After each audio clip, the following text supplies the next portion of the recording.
menos é mais. Para a nossa reflexão de hoje, trago um exemplo desse paradoxo. Após a morte do rei Salomão, o reino de Israel se divide em dois reinos: o reino de Judá, formado pelas tribos de Judá e Benjamim, que tinha como capital Jerusalém, e o reino de Israel, formado pelas outras 10 tribos, que tinha como capital Samaria. E durante este período de divisão, em ambos os reinos houve uma sucessão de reis, alguns fiéis a Deus, outros não. E quando Amazias se tornou rei de Judá, no norte, no reino de Israel, reinava Jeoás. Amazias recruta 300 mil homens, provenientes das tribos de Judá e Benjamim, para lutar contra os edomitas, e além destes, o rei decide contratar mais 100 mil soldados ao custo de 3,5 toneladas de prata. Contudo, um profeta foi ao encontro de Amazias e disse para o rei não levar estes soldados de Israel para lutarem com seu exército, pois o Eterno não estava com esses homens do reino do norte. E diz em 2 Crônicas, capítulo 25, versículo 8, leio na versão A Mensagem: seja corajoso e vá apenas com o seu exército. Só Deus poderá dar a vitória ou a derrota a você.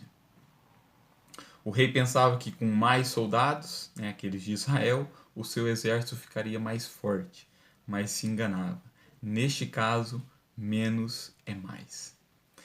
Segundo o homem de Deus, se o rei fosse só com o seu exército, Deus lhe daria a vitória. Mas se insistisse em levar os soldados do norte, seria derrotado. É como afirma Davi no Salmo 33, versículo 16 e 17. Nenhum rei se salva pelo tamanho do seu exército. Nenhum guerreiro escapa por sua grande força. O cavalo é vã esperança de vitória, apesar da sua grande força, é incapaz de salvar.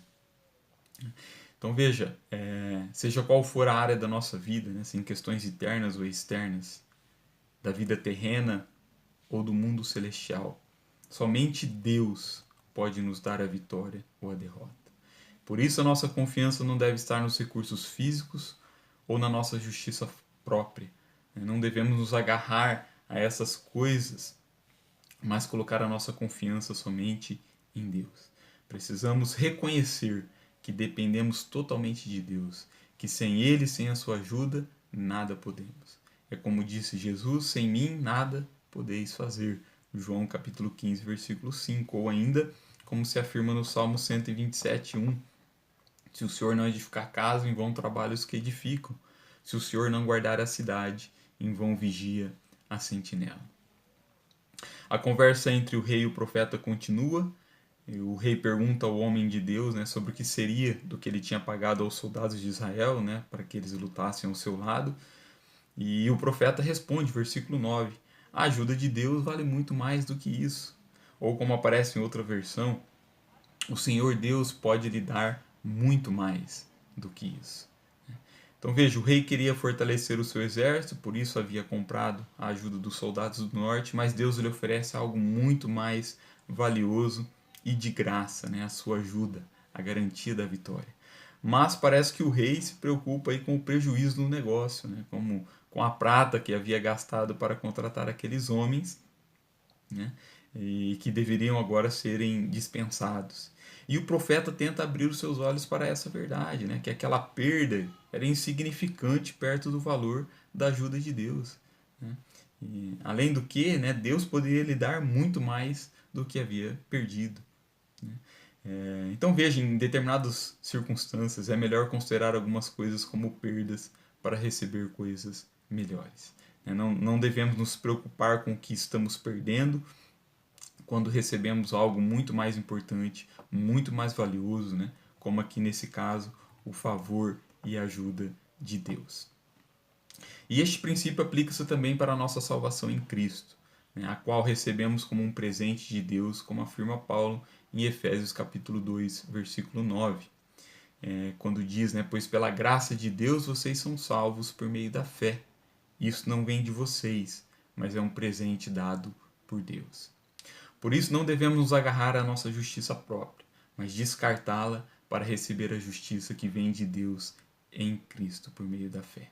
E Paulo explica isso em Filipenses, através do seu exemplo, e nos ensina que não devemos pôr a nossa confiança na lei ou nas tradições religiosas, mas em Cristo.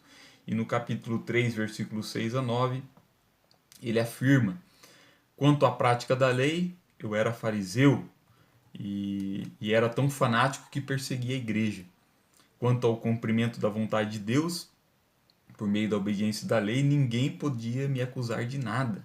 No passado, todas essas coisas valiam muito para mim, mas agora, por causa de Cristo, considero que não tem nenhum valor.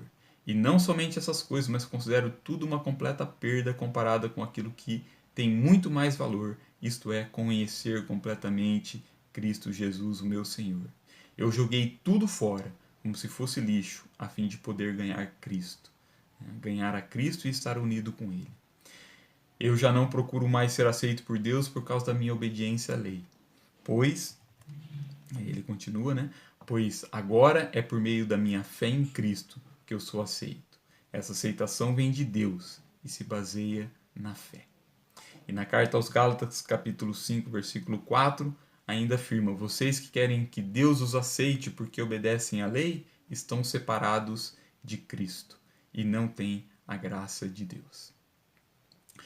Veja, quando recebemos a mensagem do Evangelho da Graça de Deus, né, que Jesus já pagou o preço, que não devemos considerar nossos méritos e justiça própria para a salvação, que precisamos apenas crer em Jesus para receber o perdão, né, dos pecados e ter o favor e a bênção de Deus.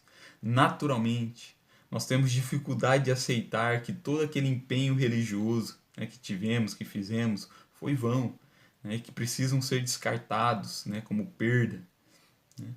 Por isso, como rei, nós também precisamos ouvir que a ajuda de Deus, a graça de Deus em Cristo, né, vale muito mais do que isso, que Deus pode nos dar muito mais. Na verdade, nada do que fazemos ou do que fizemos pode ser comparado com o que Cristo fez por nós. Nossa obediência à lei, nossas obras, né, as boas obras, os nossos sacrifícios religiosos, nada disso tem valor algum diante da preciosidade do sacrifício de Jesus na cruz em nosso favor. Portanto, como Paulo, devemos considerar tudo que antes confiávamos como perda para ganhar a Cristo, descartando a nossa justiça própria e levando em conta apenas a justiça que vem de Deus mediante a fé em Jesus. É pela graça de Deus, é pela ajuda de Deus em Cristo que seremos vitoriosos. Seja para as questões dessa nossa vida terrena, mas especialmente e principalmente para a nossa salvação eterna. Que Deus os abençoe com graça e paz. Em nome de Jesus. Amém.